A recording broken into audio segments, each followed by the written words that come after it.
Woo! Happy hump day, guys.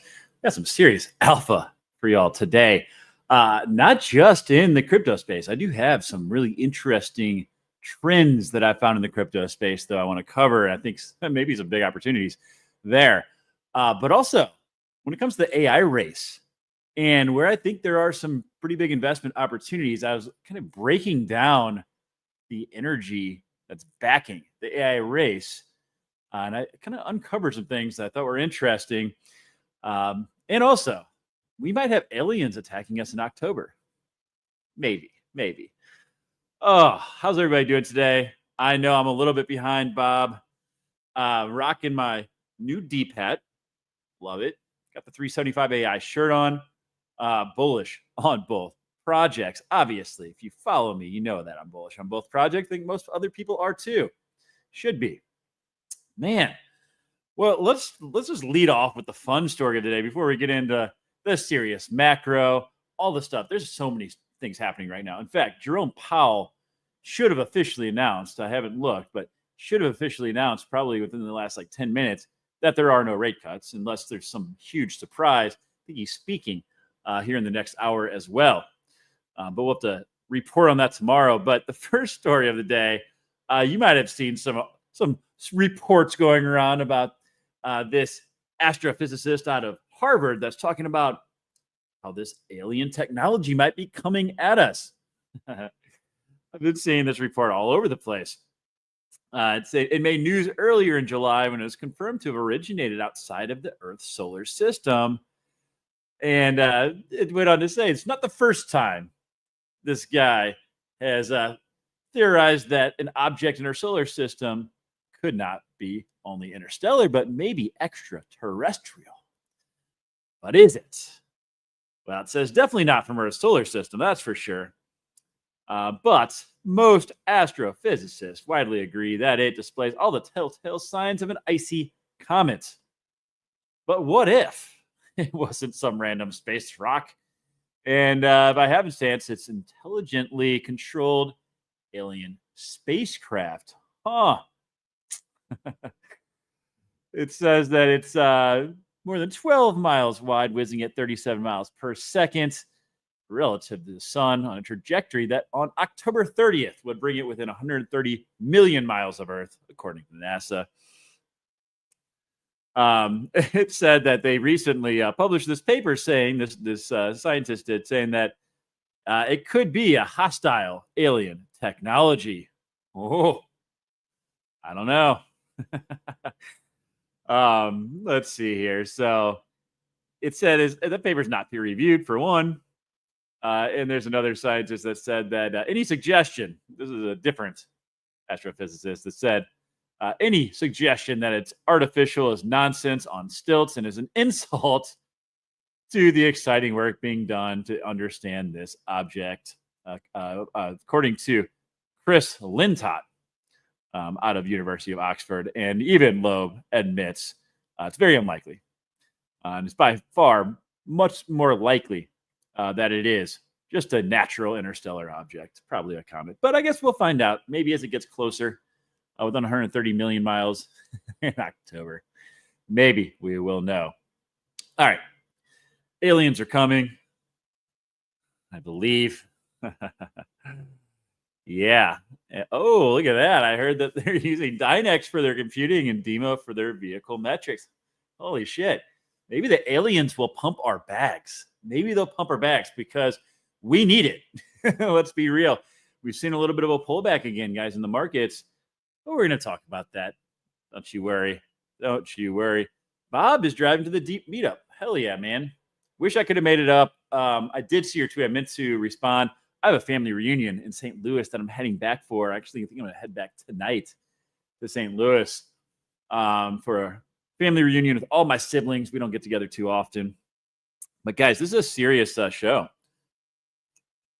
I even have my coffee today.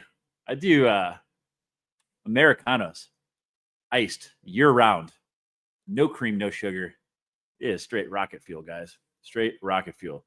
But that does lead me to the next subject here, guys, and that is This post by this guy, Lawrence McDonald, and actually he wrote this book that I read, and I've talked about this several times this year.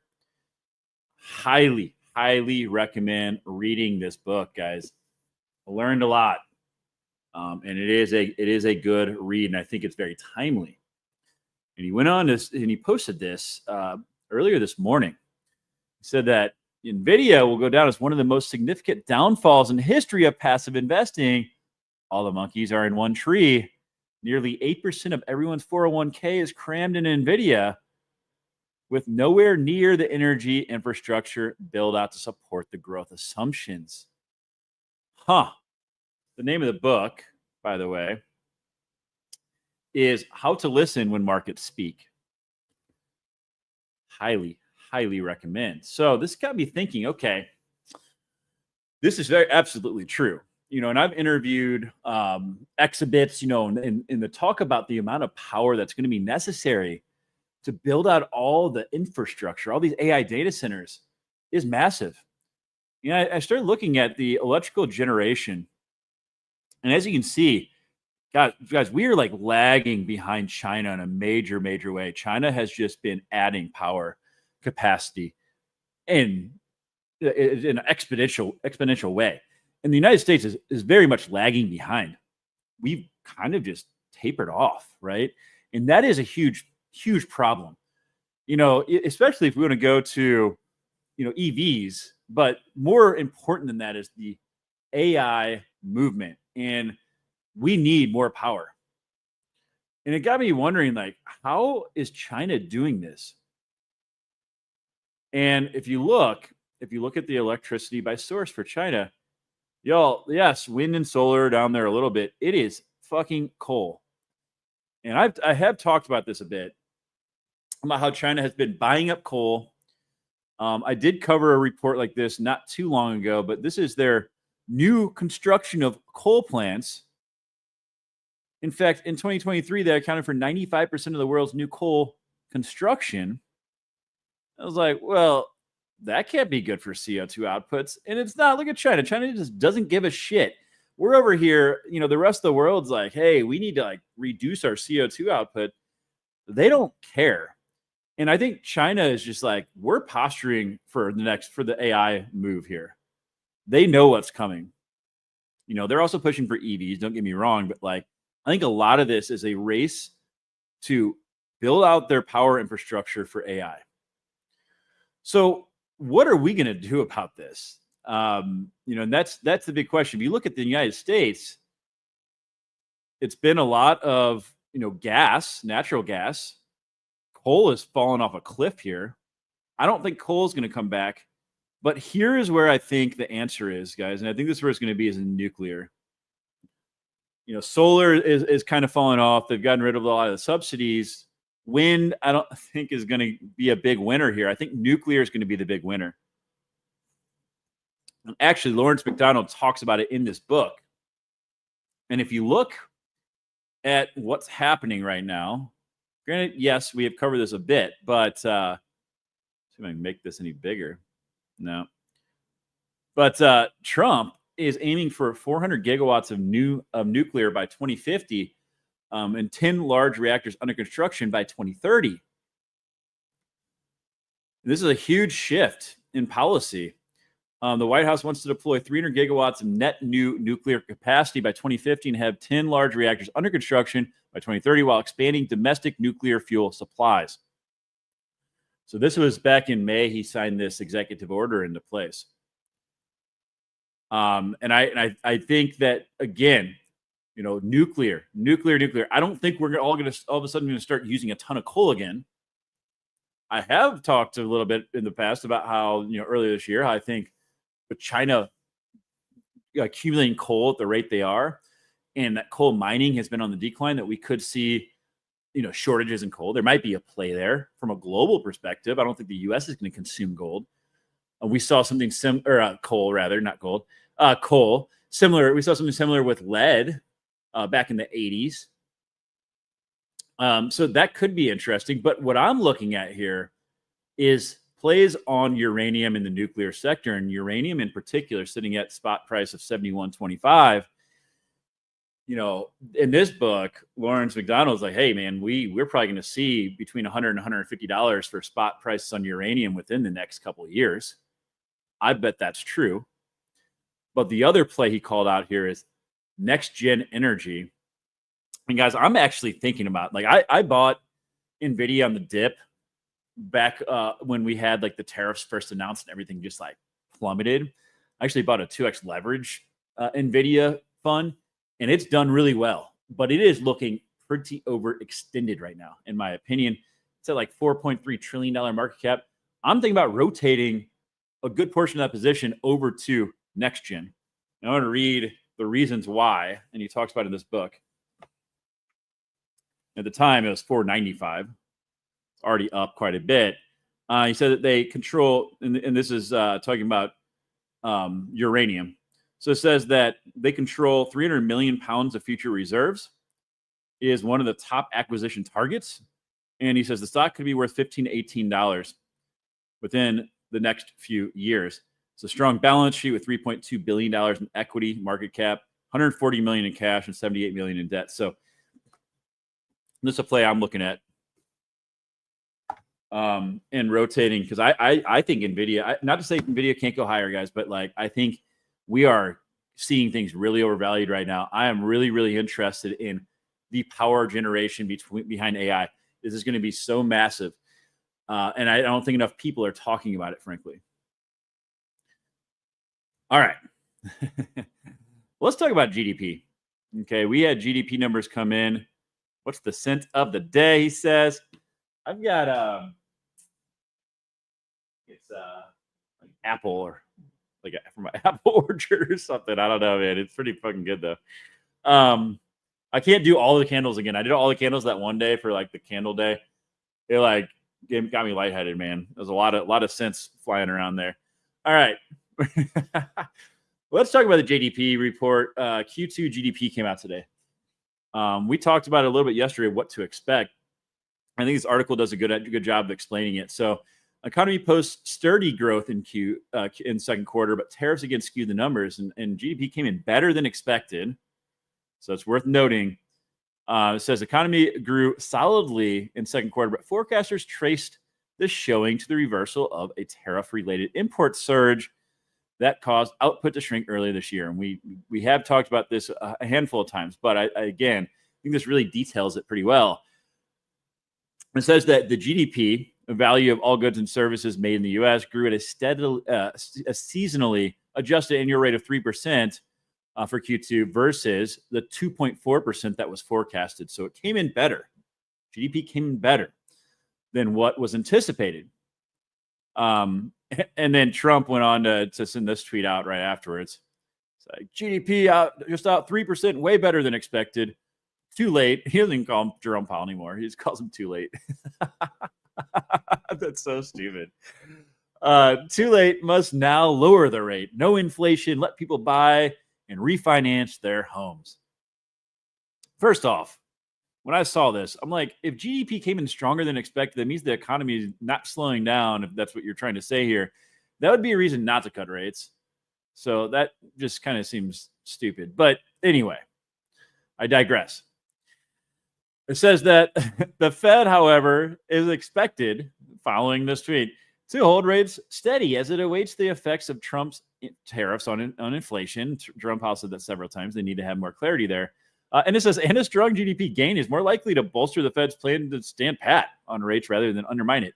Yeah, duh. Like, if GDP started to really show signs of slowing, that's a time to maybe freak out a little bit and lower rates to stimulate the economy. If it's coming in strong, that doesn't make any sense.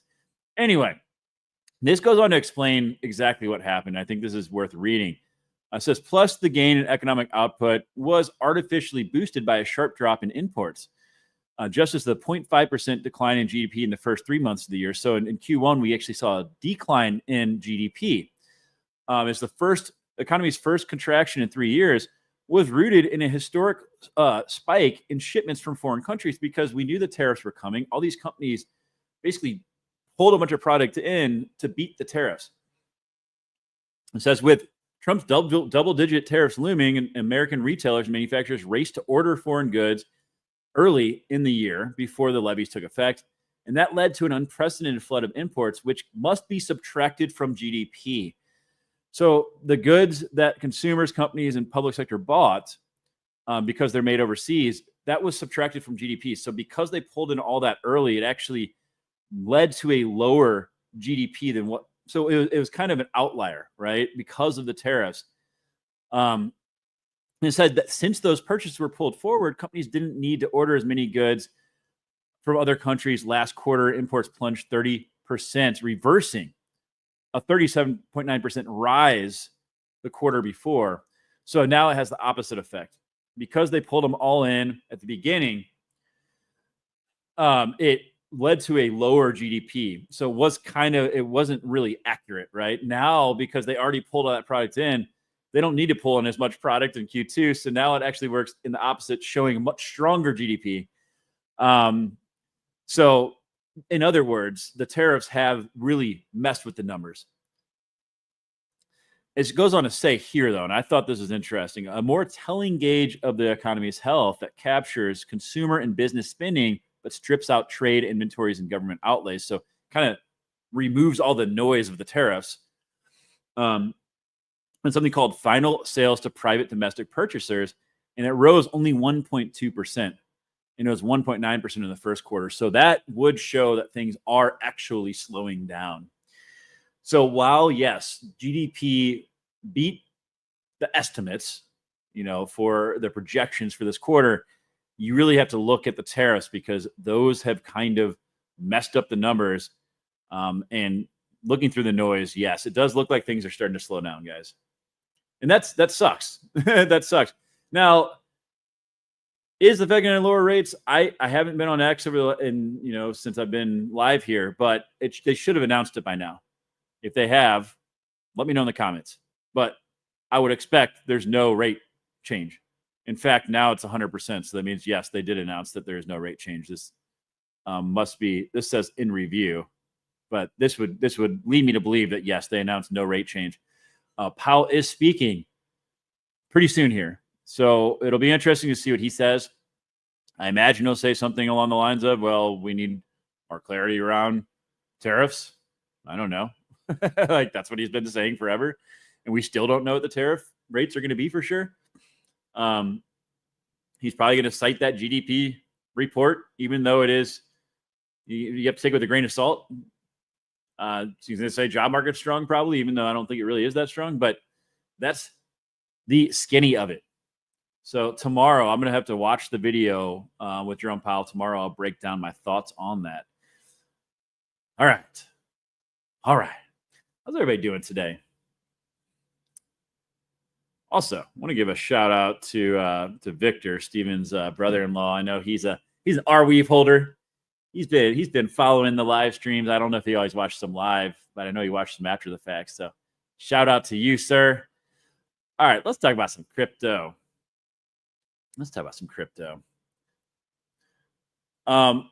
Yesterday, we talked about how this White House report for digital assets was coming out.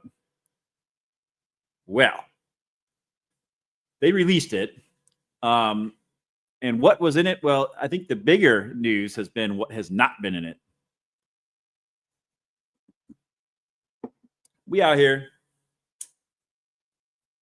unleashing deep in. My boy Tyler. What's up, Tyler?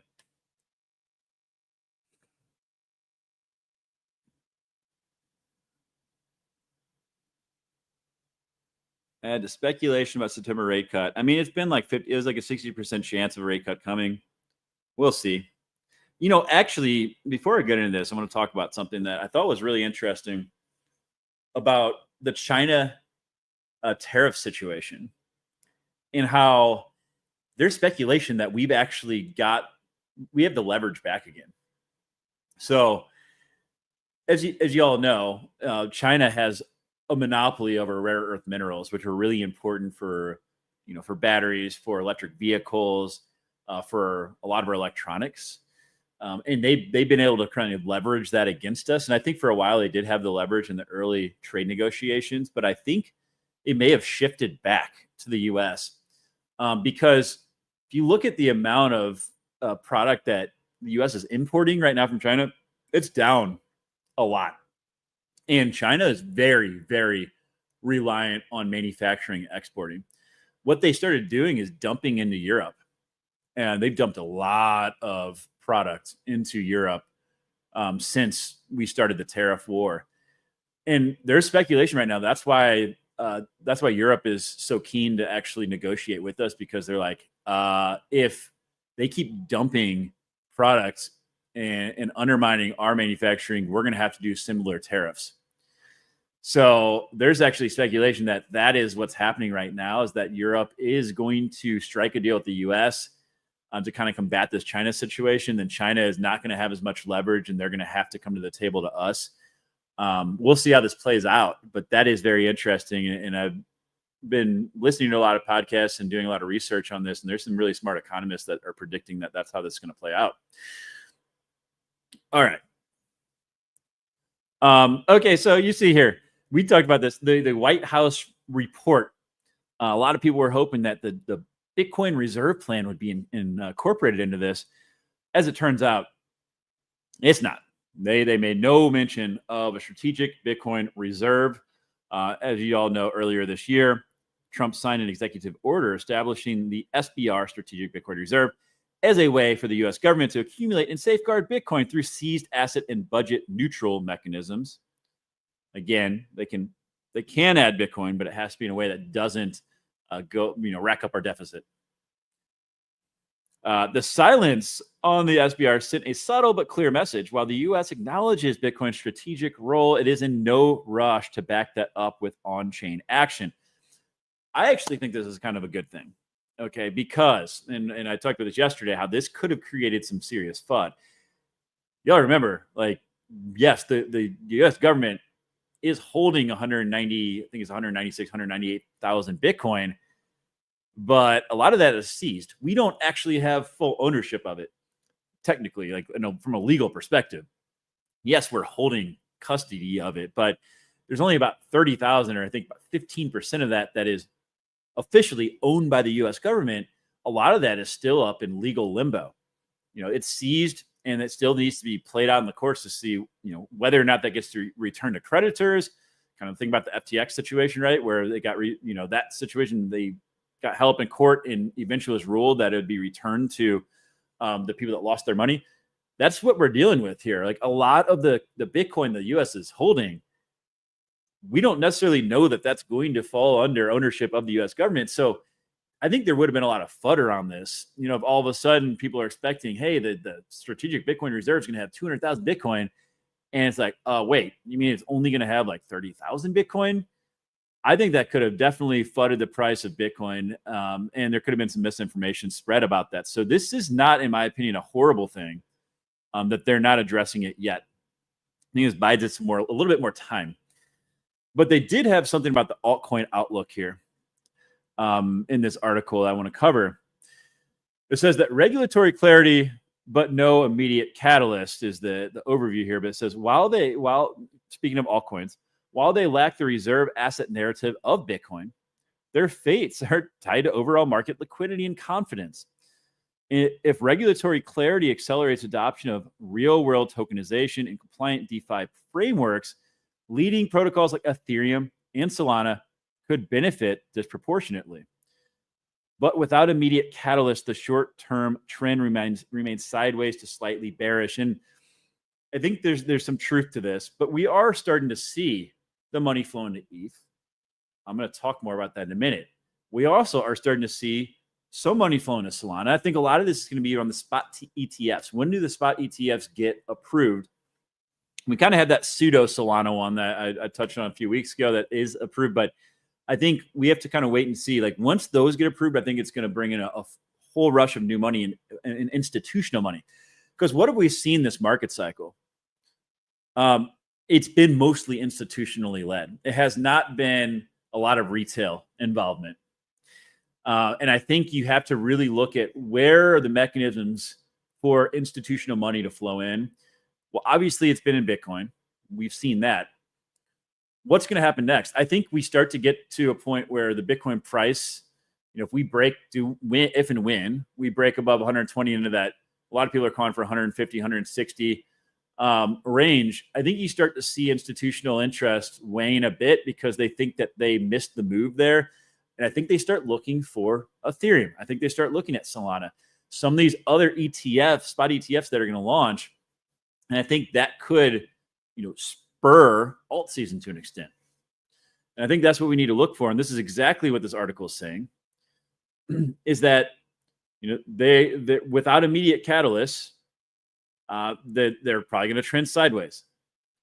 And I would agree with that. But what are some other catalysts? Well, SEC approved in-kind redemptions for Bitcoin and Ether ETFs. This is pretty big news. Let's see here. Says how will SEC's approval of in-kind redemptions reshape the crypto market? So in-kind, basically meaning in the past, up to this point at least, you would have to, if you want to buy into one of these ETFs, you'd have to use cash. If you wanted to sell your ETF fund, they would have to sell the Bitcoin underlying Ethereum and Bitcoin and send you back cash. This is actually in-kind came up during the FTX stuff. Because if you remember, the Bitcoin price when the lawsuit started for FTX was like 18,000, or maybe it was like 20 something thousand. What sucked for those people that lost their money on FTX is when they got reimbursed, they wanted in-kind, meaning that, hey, if I had one Bitcoin that I lost on FTX, I want to get one Bitcoin. Instead of getting in-kind, they got reimbursed at market rates. So if you left one Bitcoin on the exchange, they paid you back at whatever, $20,000, whatever Bitcoin was worth at that point, even though, Bitcoin was at the time worth like $100,000. Okay, so same type of deal here, in-kind creations, but it has a big impact. And I want to talk about that. It says that the in-kind model is expected to reduce market volatility and improve trading efficiency compared to the cash-only model. And it says that analysts suggest that the switch could lead to tighter spreads, lower tracking errors, and potential tax benefits. Eliminating cash from the equation brings the U.S. into line with Europe. So Europe ETFs are already doing this. It reduces market volatility. Blah, blah, blah. We already talked about this, but I want to read this part here. So since their inception last year, the crypto ETFs have been restricted to in-cash creation and redemptions. Basically saying what I just said. And it says that the issuer then buys, this is how it works. So you buy the share, the issuer then buys the underlying Bitcoin or Ether on the open market to ensure the ETF is properly backed. We assume, there's a lot of talk about paper Bitcoin these days. It says during redemptions, the ETF seller then sells the underlying asset. The buying and selling of the underlying asset is typically done at specific predetermined price called the daily fix, or the time the fund's net asset value is calculated, leading to concentrated activity and increased volatility around the times. That's why a lot of times when you see like the market open and close, I think a lot of those settlements are taking place. So you see extreme volatility, especially after like a long weekend. You see extreme volatility, at the market open and the market close. This is going to change that. So in contrast, if with the in-kind model, they'll be able to deliver the underlying asset directly to the issuer in exchange for shares. It says particularly when large volumes are created or redeemed through cash mechanisms, authorized participants must execute massive buy or sell orders in the underlying crypto markets, which amplifies volatility precisely when markets are already under stress. So you see this compounding effect when they don't do in-kind, where if you're seeing a big sell-off, you see massive transactions all at once, as opposed to being spread out. And this has led to a lot of additional volatility. And it's something that they said that is going to decrease volatility, and it's not theoretical. They said we've observed this dampening effect firsthand in European markets where in-kind mechanisms have operated seamlessly. So they've already been doing this in Europe. So this is a big deal. This is a really big deal, and I think it will help reduce the amount of volatility with these ETFs.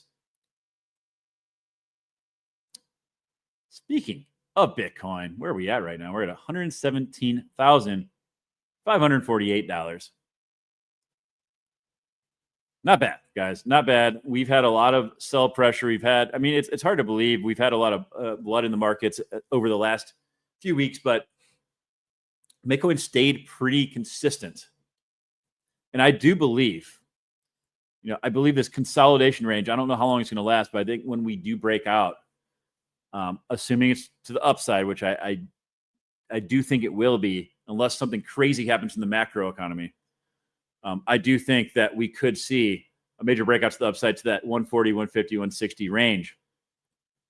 Bitcoin dominance, though, while it did drop significantly, has been trending back up. And that is not what we want to see for altcoins. That's for sure. Not a big move, though. Not a big move. Just 0.99% up on the week. So nothing major. Over the last month, this is why we started to see Ethereum move up, is because we did see negative 5.8%. Do I think we'll see 200K this year? I don't. I could be wrong, but I don't. I hope I'm wrong, but I'm kind of thinking 140, 150 might be the top this year. I'm a little bit weary, man, about the underlying economy. That's why I talk about macro every day, because there's a lot of warning signs flashing right now, and it makes me a little nervous. I still think we could have a nice run up later into this year, maybe into October. I'm almost thinking, though, I talked about this the other day, I'm almost thinking that we could see the Fed rate cut as they buy the rumor, sell the news event, potentially. We have to see how things track as we close in on those dates. Also, by the way, Jerome Powell, while he is speaking today, I don't know that he's going to say anything that's too much of a shock or too substantive. I think because he has another talk in August in Jackson Hole, Wyoming, where I think he's going to give us a lot more information. I think that's late August, and that's where I'm really looking for some true insight from him. I don't think he's going to say anything that is going to shock the markets too much today. I could be wrong there. All right. But other catalysts. And this leads me into some other Series Alpha and some trends I found today that I had not found up until this point.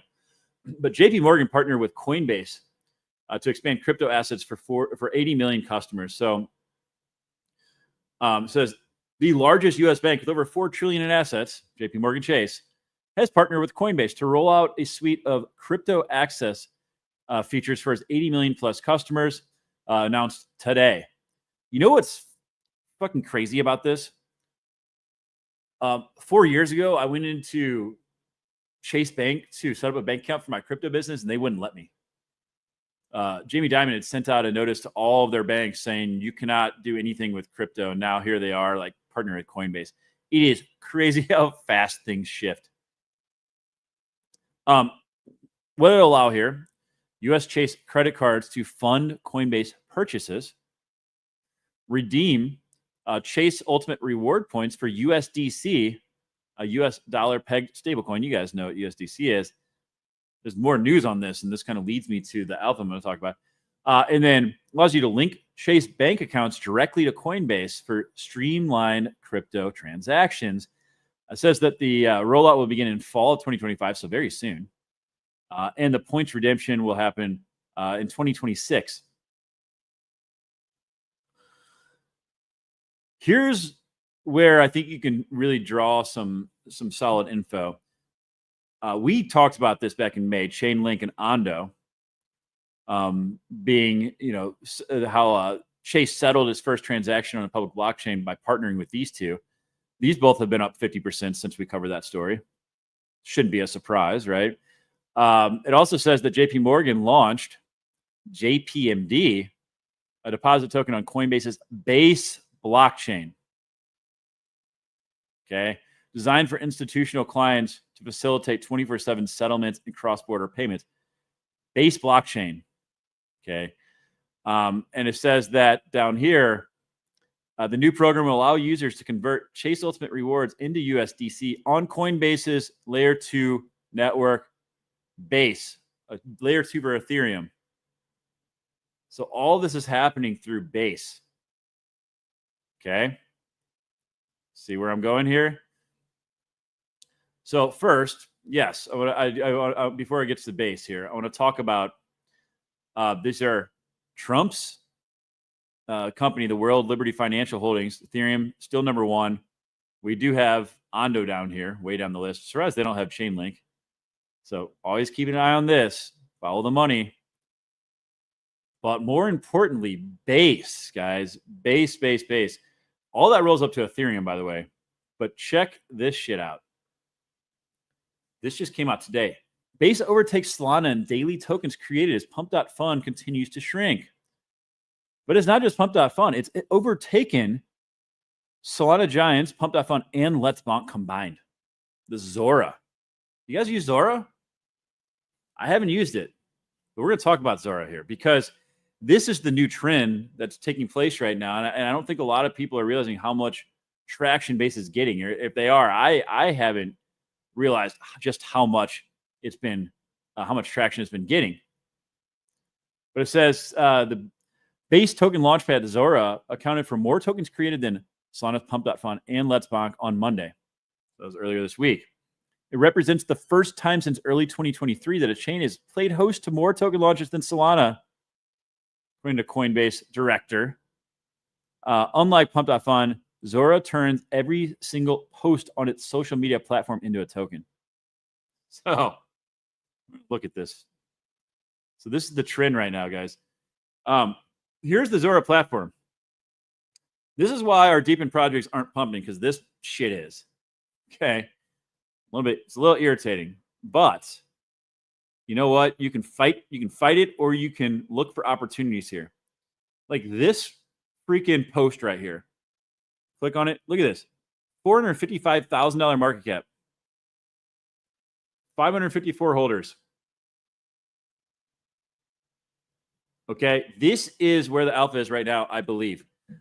Now, you have to realize, like, a lot of times things shift very quickly. Like Bonk was leading, like, for the last couple of months. There's a lot of opportunities to make money on meme coins there. I'm gonna be hunting this platform because, dude, the fact that they're doing more volume than Bonk and Pump.Fun right now is bananas. That is absolutely bananas. I mean, look at this stuff. What is this? But check this out. And I think this might be a huge opportunity. Looking at the price of Zora itself and comparing it to the other two. I think we found an area where maybe the market is not pricing things in properly. Come on. There we go.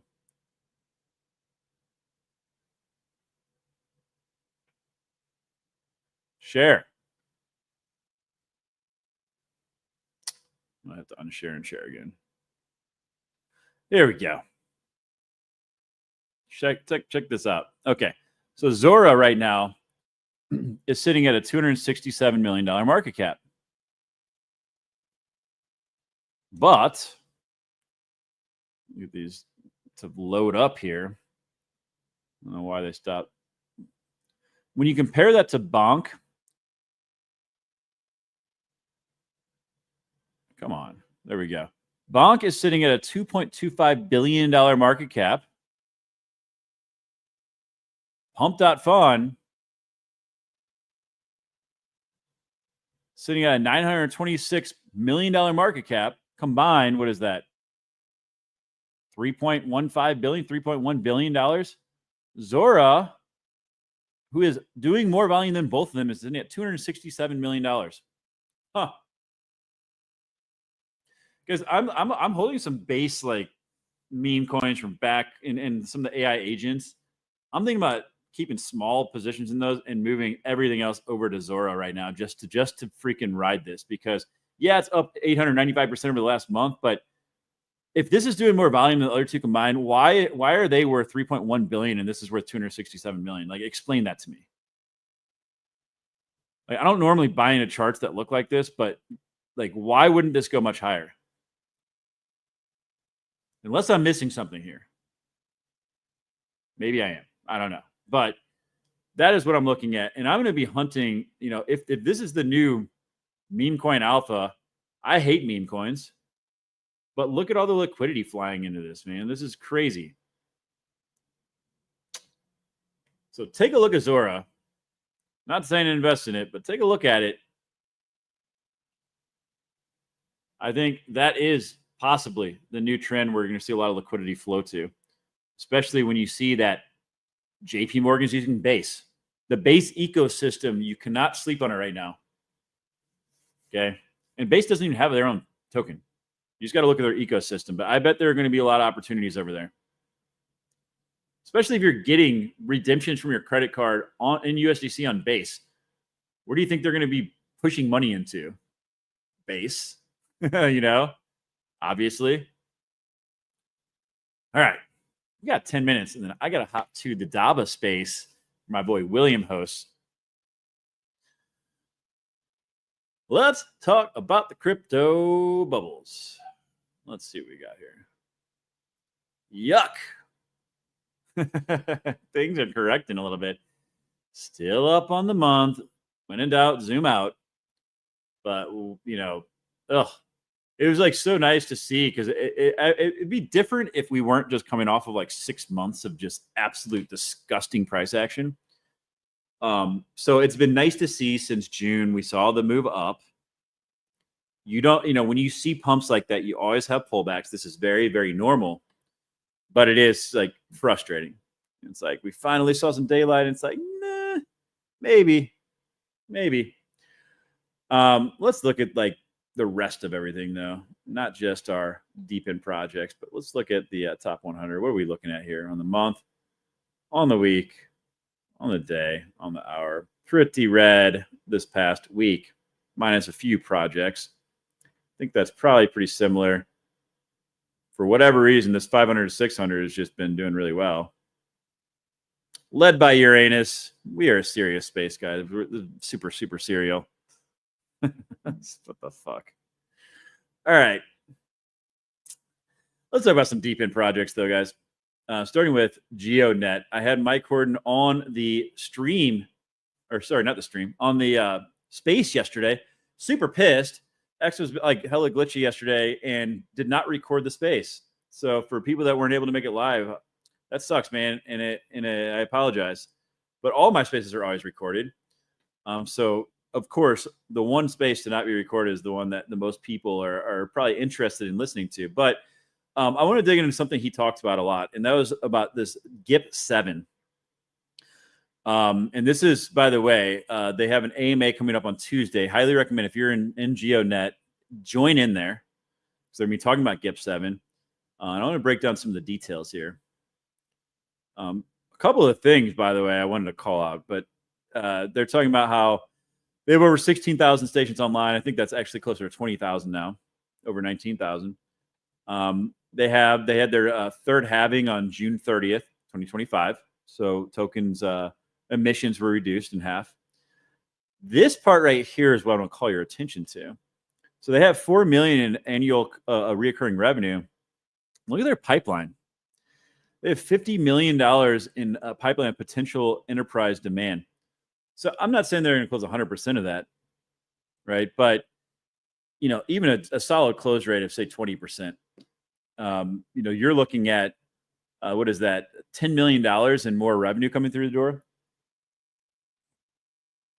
I mean, they've seen 300% year over year, so it wouldn't be that outlandish to see them on that same trajectory. But looking at their pipeline, I think you can kind of gain some insight into what type of revenue we could see looking forward, and just do some, sales calculations there. So that's big. But here's the core of this GIP. Okay, it's an accelerated adoption of Geode on the Solana network. Under GIP 7, Solana will become the primary and core network of Geodnet. So here are some of the concepts in the proposal. They're going to restrict the transfer of Geodnet from Solana to Polygon, which makes sense. If you're trying to get around away from Polygon, why wouldn't you restrict the transfer in that direction at least? They're also looking to limit the amount of locations to 20,000. So in the white paper, it says this, because I remember I read through the whole white paper actually a few times now. They thought they'd need 100,000 base stations for global coverage. As it turns out, that was way overkill. Actually, Mike said that on the space yesterday. So they're looking to actually limit the amount of locations, NFT mint locations, to 20,000. So if you're wanting to deploy on Geodnet, you might want to get on that, guys. If they do put this into effect. They're also looking to performance staking using Geode on Solana. So in order to more broadly enhance reliability as well as enhance Geode utility, a new staking program using the SPL, that's the Solana-based Geode token, will be introduced. So in other words, they're going to have new staking mechanisms to drive people to move their tokens from Polygon over to Solana. There's a lot of reasons for this, but the ones that he cited, at least on the space yesterday, number one, like there's some confusing things in the space where it's like, okay, you can mint the NFT on one chain, collect on the other chain. They want to basically get it all down to one chain for a better user experience. The other thing, though, and this is very key, is that he believes that this is going to be instrumental in them getting centralized exchange listings. And this is something that they haven't had a lot of. They've got a couple of small centralized exchange listings, but I think he realizes, hey, we need to get some centralized exchange listings for the token. We need our holder count up. They're going to be integrated, Geodnet is, into the Solana Seeker phone. So this is going to very easily already increase the amount of token holders. That's good. But I think all of this coming together makes a lot of sense. But in the end, I believe it will be instrumental in them getting larger centralized exchange listings. And that is the one thing the token has been missing, in my opinion, because the fundamentals are there. I mean, look at we had another 1.42 million tokens burned last month. Yet we had a huge sell-off yesterday. And why is that? I mean, this is what I'm talking about right here. I have some speculation as to why it could be. I mean, there might be some people in Polygon Foundation or something that were holders that didn't like this Solana move. Maybe that's why. But guys, when you see the fact that he said yesterday, like 100% of their base stations are getting usage. When you see that they have 4 million in ARR, they have a pipeline of $50 million. They have 80% of the revenue burning tokens. Like, this price action does not worry me in the least, especially in the mood of Solana, where if they can get some centralized exchange listings, like, I'm looking at this as a massive opportunity, in my opinion. Not financial advice. All right. A couple other things I want to touch on before I hop off here for the day, guys. DeEEP Network just announced a partnership announcement with Datagram Network. They are going to have an AMA on this tomorrow at 11 a.m.